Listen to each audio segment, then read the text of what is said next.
Welcome to The Elegant Life.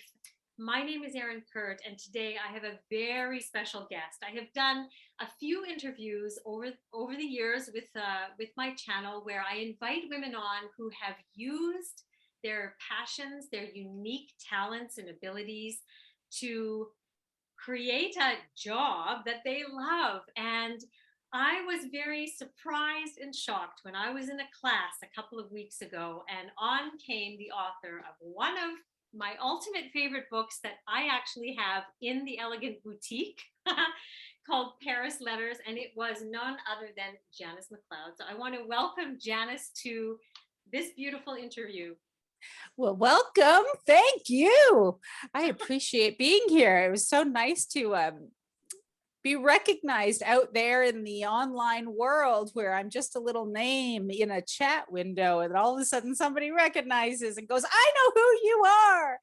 So it's really great to be here and great to get to know you, and hopefully we could be helpful, fun. Absolutely. Oh, I like that. I like that. See, I knew we would connect because helpful and fun, that's what we're all about. So, all right. So let me just share a little bit about this. I was wondering if I should even read the back cover, but then I thought, well, let's let you tell how this book even came to be. For those of you that are new to my channel, I had my own Paris story and France story. I related to so much of what you said here, the funny stories about being in France or France in general. It was just too funny, but there's a romance in there, ladies. And then there's the part of how you ended up having this whole experience turn into what you do today. And it's just a beautiful one. So let you share your experience and how you got to write that book. Oh, well, I do know the story well, so I can definitely tell you all about it. So first, before I ended up in Paris, I was a writer in advertising, and I'm a writer in my soul. If we come into this world with one thing, I'm a writer first, and artist, and gardener, and all those things second, right? But I'm a writer first because that is what I would prefer to do in my spare time. And that's the clue, right? That's the longing of your soul is what you want to do when no one's around and the TV's off. And now we get caught up in internet stuff and hours go by. But before all that happened, I wonder how many books aren't getting written because people are just online. Anyway, I was in advertising, and I was a writer because I wanted a job that would pay me to practice writing. And so I was kind of learning on the job. I mean, I did okay. I got in there, and I started doing advertising, and I loved advertising for a really long time. But when I got to this point where I looked ahead and said, I can't get to that life this way, that's not going to happen. And that life over there wasn't something extreme. It was hours in the day. I mean, advertising just took up too many hours in the day and too much of me. And I wanted a life that I wanted a family and a house, and I wanted a garden and all of those things. So I felt burnout and resentment kind of lifting and bubbling up. And so I said, I saw Julie and Julia, that movie. Oh, and I thought, wasn't that inspiring? I think that inspired so many people. I said, yeah, I'm going to start a blog. I'm going to write every day in my journal, and I'm going to start a blog about it and see where that takes me. And I started writing in my journal, and I complained about my job the whole time. And then I thought, yeah, okay, this is annoying to read later. I am not interested in this author. What do I wish this author was going to write so that I could read it later and be entertained by it? And that was like this gem of an idea. Oh, I could write what I want. And I was writing polished writing on my blog. So that was another practice, right? Love it. And inside this writing every day for a year, I thought, I'm going to quit my job. I'm going to save up money, and I'm going to quit my job. And that's what I did by the end of that year. I got rid of all my stuff, and I got my life down to one suitcase, and I quit my job at the end of the year. And I wasn't ready to quit my job. But then I was so infuriated one day that it became very easy. And the worst case scenario was that my boss would yell at me. She did. And I cried. And it happened, all the bad things. And that's another lesson I learned, that if the worst thing happens, can I handle it? And I'm like, okay, the worst thing happened in my mind, and I handled it, because the day ends, done. So then I went traveling around, because I thought, yeah, I'm just down to one suitcase, nothing to do. And I traveled all around Europe. And of course, I saw the lovely Christophe on day 2 of my travels in Paris.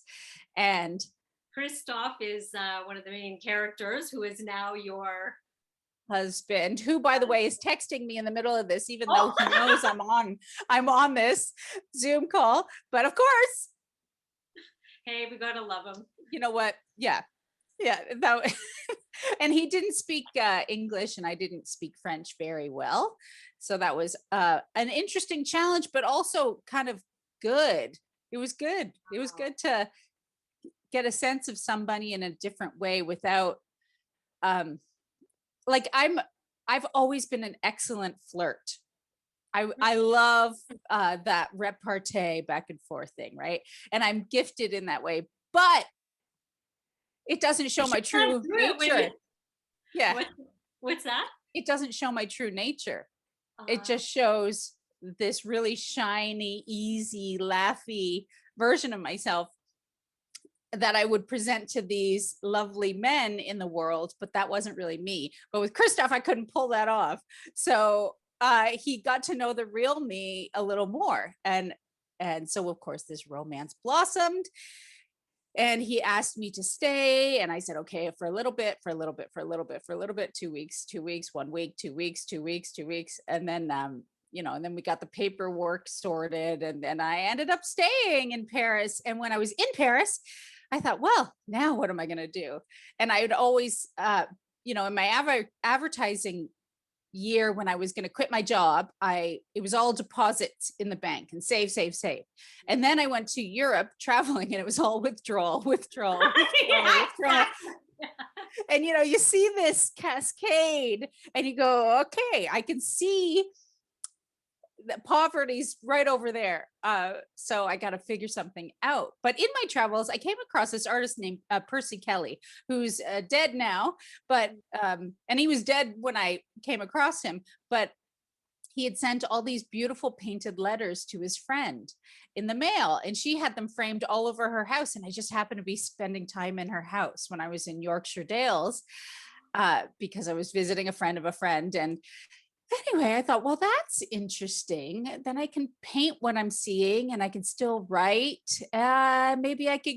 And Etsy was also just like coming up. It was yeah, it was there, but it wasn't saturated with garbage. Not that it is now, but it is a little bit. But anyway, that's a separate call. But anyway, a few people bought my letter subscription. Most of the people were people I knew, but there were a few people that read my blog and were followers. I had 52 followers by the end of that first year. And I thought, I'm the most popular celebrity blogger in the world. I have 52 followers. I'm amazing. See, this is the thing. We just, some people would see that as a big fail, but I came from nothing. So I came from nothing. So a few people bought the letters, 20. Half of them were people I knew, but there were a few people that didn't. And then I just had decided, I'm in it for the long haul. I'm in it. Some people paid for a 12-month subscription, so they are getting 12 letters. That is happening. And then, other people would buy, and then it would be another 12 months ahead, another 12 months ahead, another 12 months ahead. And it just kind of snowballed like that. Every time I wanted to quit or thought I should quit, I'd get another 12-month subscription, and it built and built. And then Etsy noticed, Oh, Oh, that's what I was gonna say. Yeah. How did people really find you? Was it mostly through Etsy or mostly through your blog, or could you see which was? oh, I can tell you. First of all, there were peaks when I would put a blog post up there. Okay, so blogging, people say that blogging isn't going to get you anywhere, and I disagree with that. I'm a big fan of blogging, and blogging helps you um, polish a piece for people out there. But if you call it an article in your mind, then it's fine. But if you call it a blog, there's some sort of judgment about that, like it's a waste and people. So I'm a big blogger. And I think that the problem with a lot of websites is that people go to your website and they don't see your blog posts right up front. And I've always been a fan of putting them right up there so that people can Yes, click right away. around and Yeah. yeah, because people don't see this little word up in the corner that says blog, and oh, maybe there'll be something interesting there. So I did have that. Also, I did contact Etsy about April is letter writing month in the US. And so they had this quit your day job thing. So I said, hey, I got this letter writing business on Etsy. No one else is doing it. It's kind of gaining some traction. I just sent an email to somebody in one of the Etsy, wherever I looked on Etsy, and they sent me a message back saying they'd love to do a story. So there was a big peak there, which Got is it. awesome. And then from that, Business Insider, which is now called just Insider, found out about me, and then they did another story. So that was another peak, and then once there's a few big peaks, then the base gets bigger. Right. You know what I Right. mean? Like we Yeah. think, where are all these people? Are they all on TikTok? Should I just be doing TikTok? It's a gradual thing. It's a long game. But I was happy to do the long game. I was blogging and writing letters. I was living in Paris. I was hanging out with Christoph. He's great. And we had this great life together, and I had friends. So I was making peanuts, but at least I had a few deposits to few deposits. My withdrawals were still more than my deposits, Yeah. but Yeah. Yeah. Yeah. you know the balance there. And I learned that even now today it's a balance. Do you think that the reason you were able to not get so caught up with the money was in part due to the way of living that is in Paris or France? I mean, there is a different mentality about it's more about living life, and the money is there to support you, but it's more about living life. Do you think that had anything to do with you feeling a little more comfortable, or was your soul just being so fulfilled that you just were gonna just go? Like, what just kept you going? Because one of the things in my program, The Elegant Art to Feminine Confidence, we've talked about, ideas of using your natural talents and abilities. And some women have tried already and they said, but it gets you down when you're doing the work and you're not getting ahead, you're not getting noticed, and so I'd love you to talk a little bit about that part. Well, first, I was sitting on a pile of money that I'd earned in advertising. Not a big pile. Okay. But I looked at it not as in monetary terms, but as in I can do this. If I can make no more money, I've got 12 months ahead of me that I can look after myself. And in Paris, you're right. They don't talk about jobs. They don't talk about money. They don't talk about any of that. And it frees up the mind. You could just do your thing because, hey, I like painting pictures. Here's one of just so people know what I'm talking about. Here's one of Yeah. the Paris letters that I do an illustrated letter uh and write a story about it. So that's fun, right? It's like being in school and you have this, those, remember those notebooks with the lines on the bottom and the blank bit? Yes, yes. That's what I was doing. And people were like, yay, mail. Fun. So there is that. So I did have a pile of money that I was sitting on top of. And I do recommend really aiming to have that so that it frees up your mind. It's relieving to be able to sit on some savings. Right. Otherwise, you just flounder and then you fail. And I knew this was a long game. So I needed that money to support me. And also, by the way, everyone who writes a book needs like to finance the writing before the book's out there. So Yeah. that's what I was doing too. I was my own financier behind the scenes of Gorgeous. that. And also, even though it doesn't sound elegant or eloquent, the fear of poverty is a very big draw. Like it makes you finish things.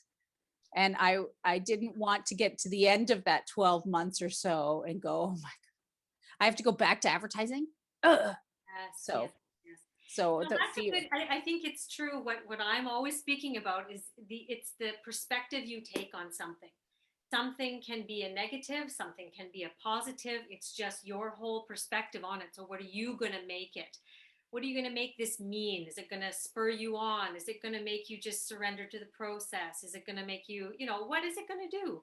So I like that. Thank you. Tell us a little bit about where you are now, because that was quite a few years ago. So where are you now, and what brings you the most joy about what you do? Oh yeah. So now after that, that was how I got to this world of being my own creator that sells my things. Uh, so now I work from home. Thank goodness, because I mean, I don't know, the lockdown would have been a very challenging situation over here to figure out with we have a daughter and she's in kindergarten. So that would have been tough to manage. So I was really glad that I could make money while I was wiping the counter and getting out the cereal and doing all those things. I also had time without commuting here and there. I have time to write books. So I wrote a bunch of other books. Here's another one, The Paris Year. So after we left Paris, I had all of this beautiful stuff that I thought I want a nice little scrapbook of all my memories. And I thought, oh, I think this is something other people would like. So I did that. And then finally, after 10 years, I put a book together of all the Paris letters called Dear Paris. Oh, I And didn't, that must be just new because I it didn't. is, it's new, but it doesn't, sorry, it's hard for me to, here, Oh, what a great idea. Dear Paris. So this is what one letter subscription became these 3 Paris books. And which is so great. To answer your question, the most joy is getting to do my own projects. So I come up with an idea and I follow it through to completion, and now it's done. Like recently, I came up with this book, Spiritual Retreat at Home, because this one needed it. And I needed to take, I have a master's degree in spiritual psychology from the University of Santa Monica. And I use these tools that I learned there just to get through difficult times. So all the things that worked for me, I kept and I put in this book. And this book, I actually self-published it, which I've never done before, but it was one of those things I could do. You just feel like, everybody who knows my channel is living from your feminine energy. And one of that is you receive inspiration, and then that's when you take the action, right? Yeah. And the beautiful thing is you can see that you light up and you're joyful because you're just flowing with inspiration and with your natural talents that you were born with. And that's when happiness, fulfillment, truly, they join together. It's so true. For example, this book, A Paris Year. Okay, I didn't have a book idea after Paris Letters, and I didn't know if I ever would. Maybe it was going to be a one-off. But we went back to Paris after the Paris attacks. I went into a department store, into their stationery section, which is just like gold. And I saw this journal, this, day book, diary, every day you write down your stuff, your things to do. And it was so beautiful. It was just I loved it. I fell in love with this book. And I thought, that's what I wish I would have done every day in Paris is do a day of my time in Paris. And of course, boom, the idea came to me. It flowed out of me, and it was so, and oddly enough, I was pregnant soon after. So I wrote it pregnant, and I just came out with this book. Done. So it was really nice to have the freedom to do that, to not be on my feet all day, going to an office, having to take time off from an office because the doctor said I had to rest. Like, no, I got to do what I wanted to do, which was create this book that I did not have an idea for. None of this was planned. None of it. It just all shows up. And the best part of my job is that I can actually follow through with it and complete it and put it out there and blog along the way. Oh, see, that's really cool. Now, I had a question actually, because I told the ladies in my program that I was going to be speaking with you. And I know some of them are already, they've already self-published things. And one question they had for you, or one lady had for you, and I just like you to answer this, and then we'll go on to one other thing. But she said she'd love to know if and how you create from a kind of a flow state, especially under deadlines. So, do you just let the book flow from you, or do you prefer having a deadline? Because she's kind of scared that she has an idea and then she writes a bit, and then until she's inspired again, she doesn't write. Uh-huh. So, Yeah. any tips on that? Yeah, two tips. You do get sick of your book.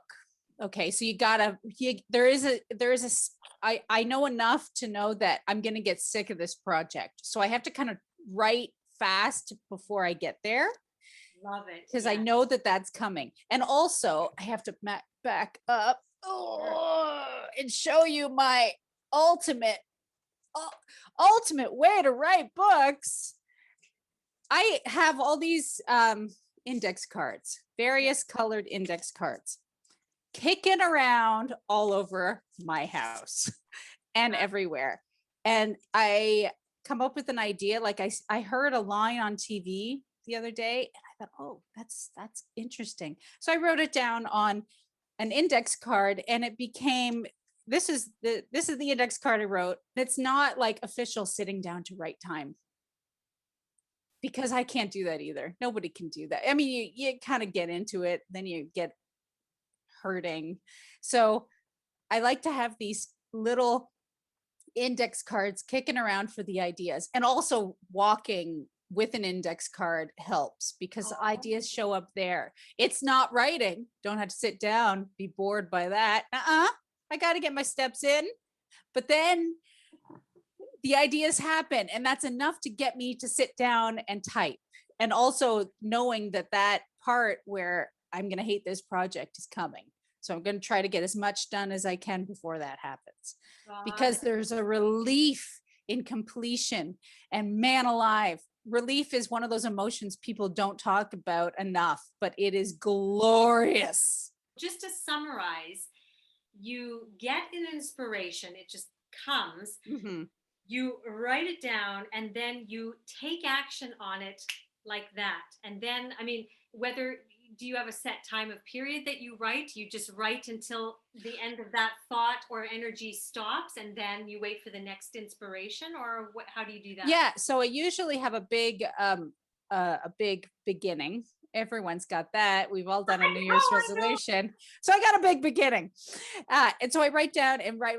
And then I hate it. But not too much to quit it, but I kind of hate it.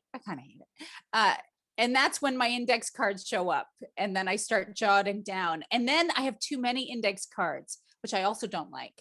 So I think, oh gosh, I'm going to forget what all these scribbles were. So, okay, I'll just get this part down, and I'll sit for a few hours and I'll jot down what this index card meant. And it's not chronological. I don't even know how to write a book from beginning to end. Beautiful point. That's Mine, feminine energy, kind of chaotic, but then it all comes together. Beautiful. My niece said when she was little, she goes, "What do you do?" I said, "I write books." She goes, "No, you don't. You sit in bed with all those cards." And I like reshuffle the deck. And that's how my book started. Paris Letters started looking like a pile of index cards that I just, but I will forget because I'm there. I'm quickly writing on these index cards. So I will forget what that meant, those scribbles. And I don't want to forget. So it gets me back and I type it all up. And then it's also glorious to throw away the index card. You know, there's all these treats, relief at being done the project, relief at throwing out the card, relief about getting that idea done. And it's also very passive idea manifestation because I'm watching TV, I'm going for a walk, I'm doing my thing, I'm wiping the kitchen counter, which all women's books, I think, are written at the kitchen counter because that's all I ever do. I even say, I get my best ideas when I stand up and walk from one room to another. It's in the middle of the hallway where something I don't know what it is about me, but that's what happens to me. So I thank you for that. Yes. I know that's really going to serve her, and I know it's going to serve other women. So, and just for women to know, look, this is what works for Janice. She has come up with this and she's created this system for herself. Sometimes you have to find out what works for you. I do similar. I have big A4s, and my bliss moment is when I can go, I do everything off the paper and then I cross it. Once it's all crossed, I love that feeling of like throwing it on the floor. Done. Yeah. Yes. So good. So good. I know. Oh, and also about that, speaking of energy, no, you have to know your energy. And our energy in society is male energy. So you get up, you go to work, you come home, you're tired. And you're working, but my energy is awesome in the morning. I'm useless after 1, and I'm kind of useless. But then, I kind of pick up again around 9 o'clock that night, and then I'm back at it. So I write in the morning and I write late at night, and I don't, the rest of the time is idea creation, wiping the kitchen counter, all that stuff, gardening. Yes. I love that. That is brilliant. It totally goes along with everything that I teach and believe in. So another question came. You have now self-published this new spiritual retreat book. But how did you get a publisher? And what's your experience of both ways of doing it? Okay. This is a great question because I'm not new at the concept of self-publishing, but when I first thought about publishing this book, Amazon KDP was create space, and it was clunky. I was there back then, yeah. And it was weird, and it made me tired. And it made me tired. And also I had a dream of getting into Barnes and Noble and Indigo and all these really beautiful big bookstores. At the time, that was what I wanted. So I was reading all these beautiful memoirs. They were not all travel memoirs. This is a travel memoir because it's in Paris. But I was reading all these memoirs of people that had like two years of their life and something happened wonderful. They wrote a book about it. And the agent in that, a lot of them was my agent now, Laura York, who I love. And I thought, gosh, she keeps popping up here. So I'm going to send her a letter saying I have this idea, and a substantial email. I mean, it's not just I'm going to just flip, something probably harder to write than the entire book.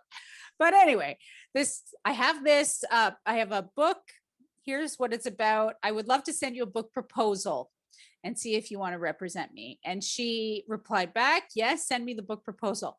This is why you should get your book proposal done before you send that email, because then you'll be like, oh my gosh, a book proposal can be a big, substantial document.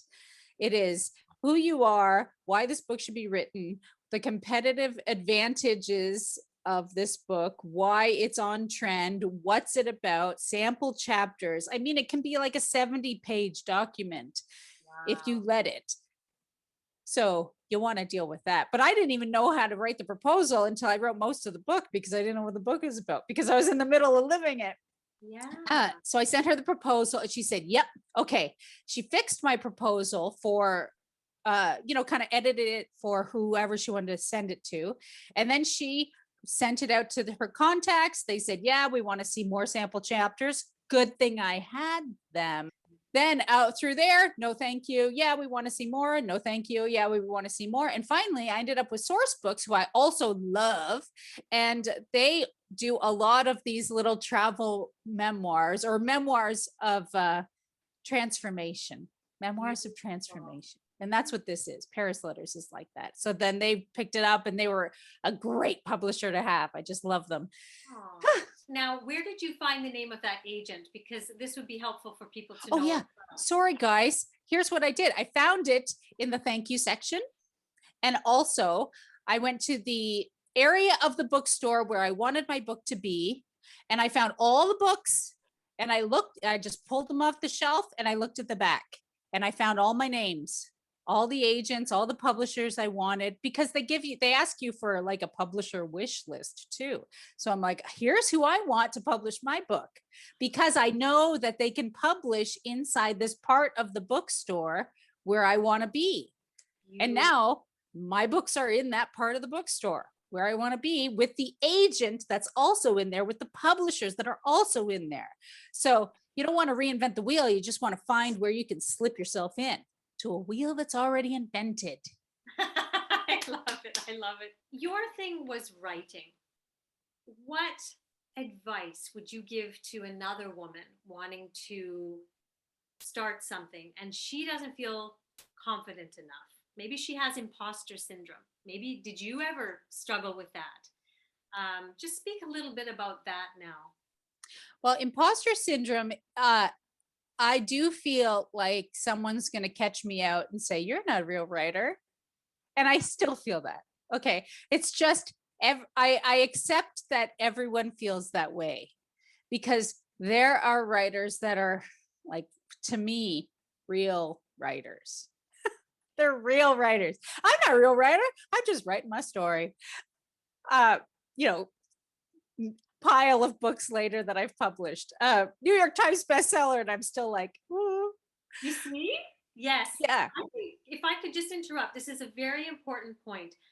The message I keep giving everyone is, you think that you're alone in your home having this imposter syndrome and nobody else does. Actually, I mean, I've coached some highly successful women and they come to me and they're like, I'm just not enough. It's like, you know, like, I know. So when you admit, or not admit, when you just decide to know that every single person has this, then you can say, okay, I have it and I'm still going to do it. Yep. And is the way you want to go. Okay, so carry on. Well, and yeah, I am not an artist, like drawing, painting. I'm not very good at that. I know you're looking at me like, are you kidding me? Are you kidding me? Listen, everybody, this is how I got around it. It's all about getting around. I took a lot of photos. I traced a lot of things on tracing paper. I made a lot of versions of it to paint on. I threw out a ton of stuff because I would go to the park and I'd see these students from the Sorbonne.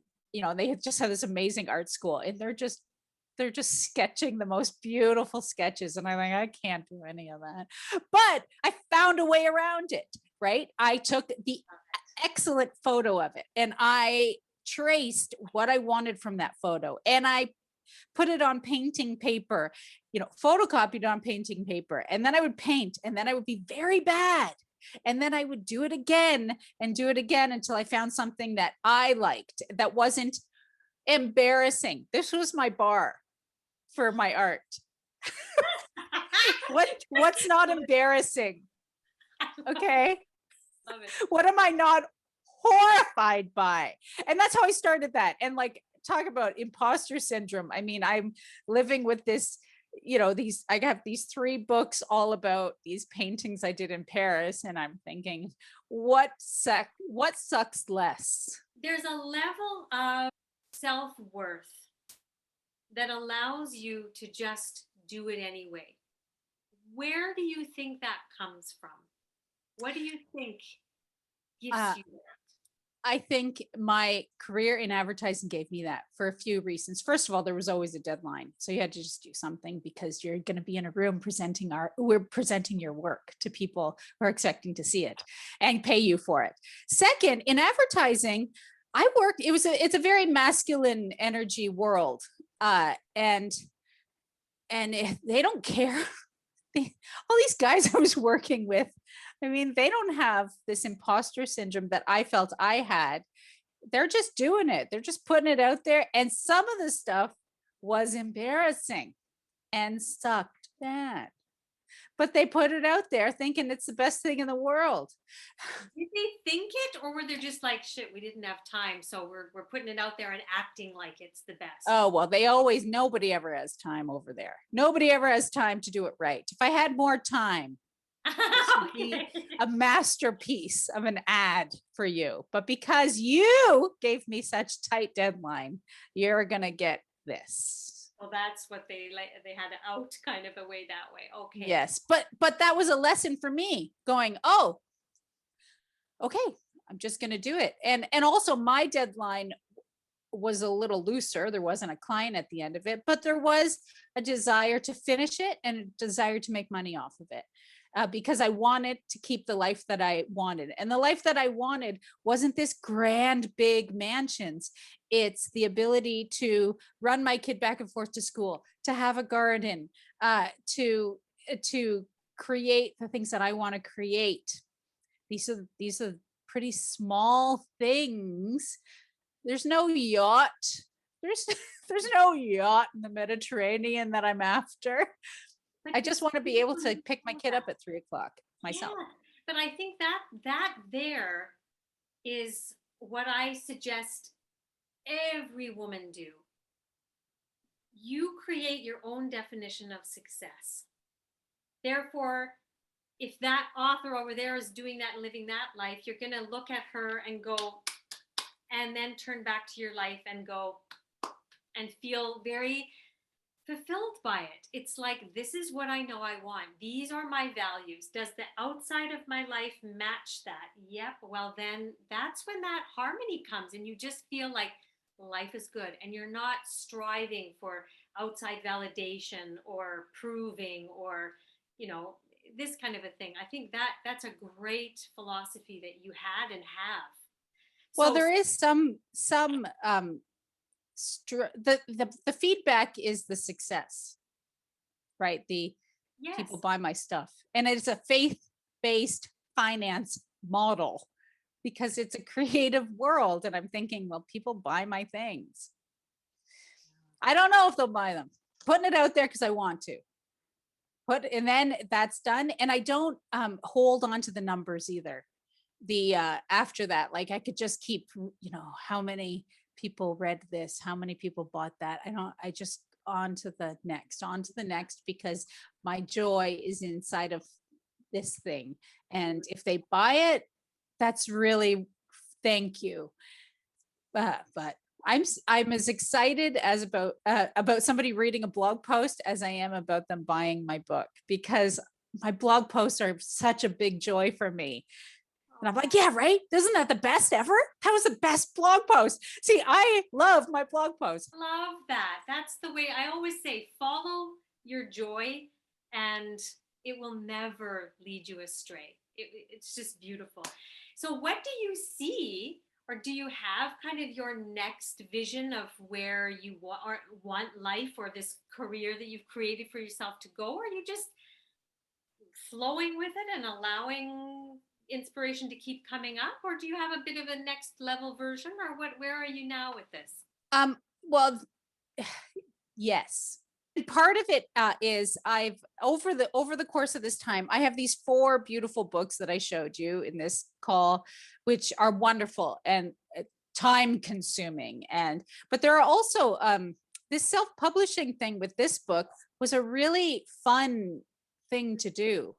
And it was a really fast turnaround for me because KDP, Amazon KDP, which is the thing, the platform that you publish it on, is easy now, and it wasn't. So I'm kind of interested in that. Plus, I have a lot of half-baked ideas for these books. like little workbooks that I've always wanted. So I'm like, why don't I just do that? So the next level is truly, I've had some workbook ideas in my mind for 10 years. Oh, I should really do a workbook about hatching escape plans like I did with Paris letters. I should have a workbook. And I should do that. I should have a goals book, I should. So the next level is I'm going to go with it. I like making book-like structures.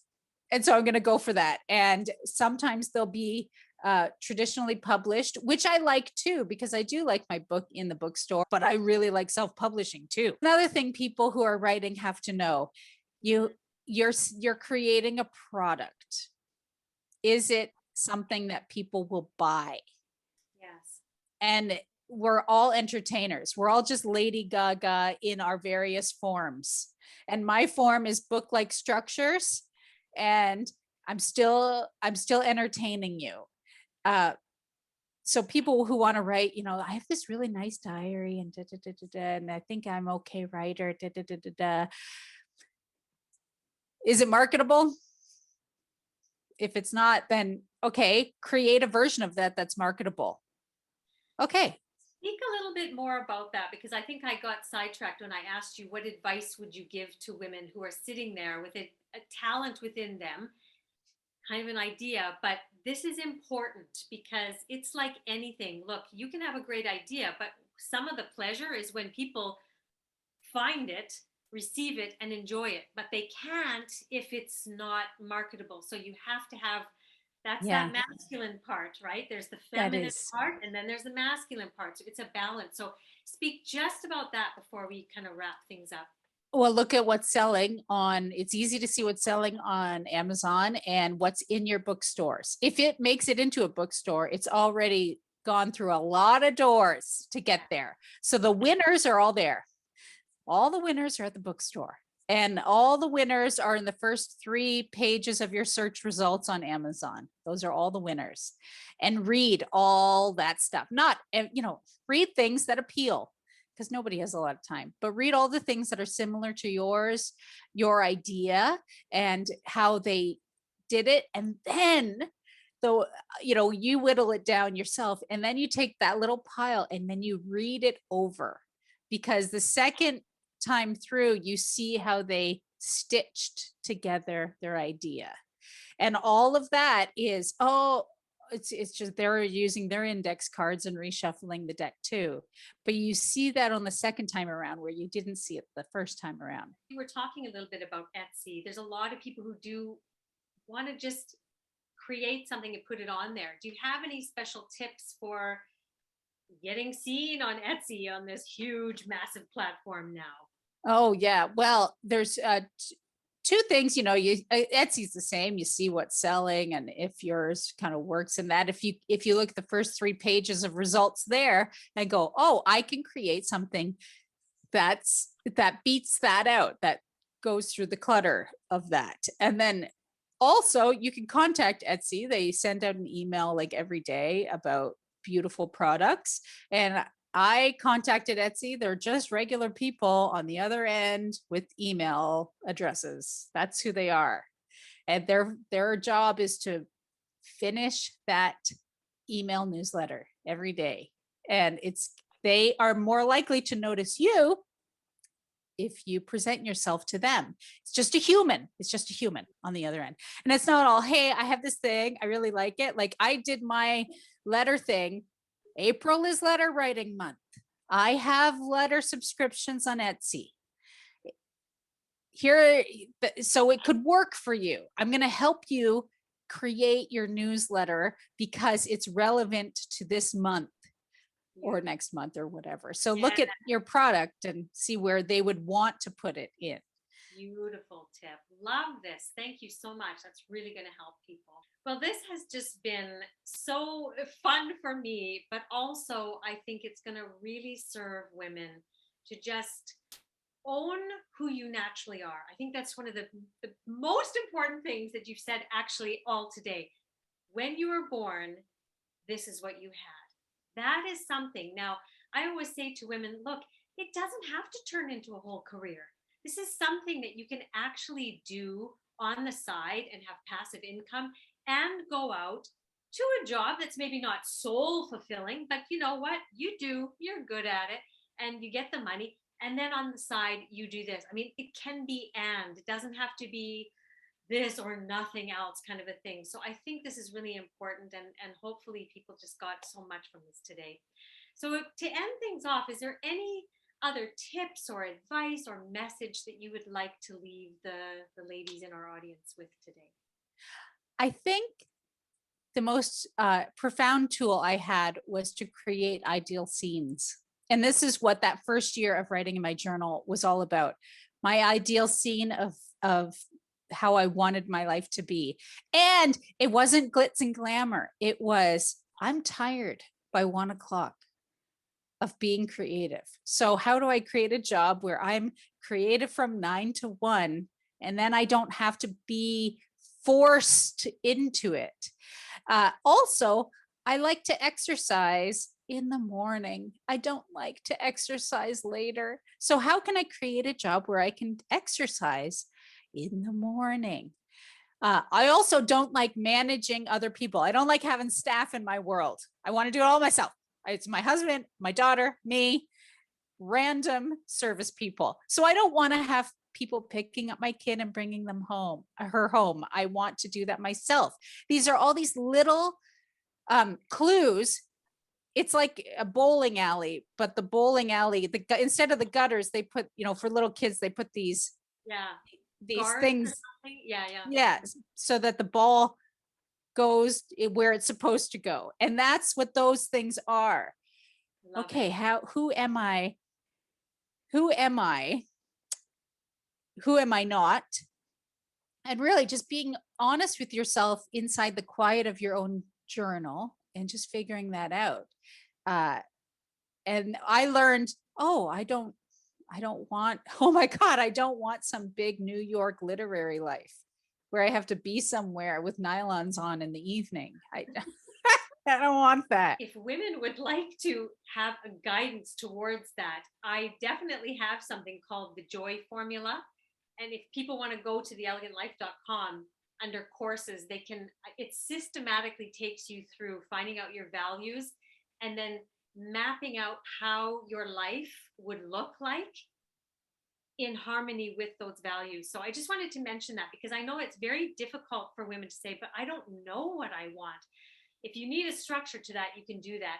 And I just cannot recommend enough. I mean, this is in my elegant boutique for a reason. If you're a francophile like me, if you love every kind of novel or travel memoir that's done in Paris, just please do give yourself a gift and go buy this. This is what it's all about, just living the life that your soul truly wants to live in a fun way, and then that will just set you free to just be you and have fun in this life. So you are living the elegant life. Congratulations, and thank you for sharing your version of it here with us today. On that note, everybody, make it an elegant week, and we will see you next.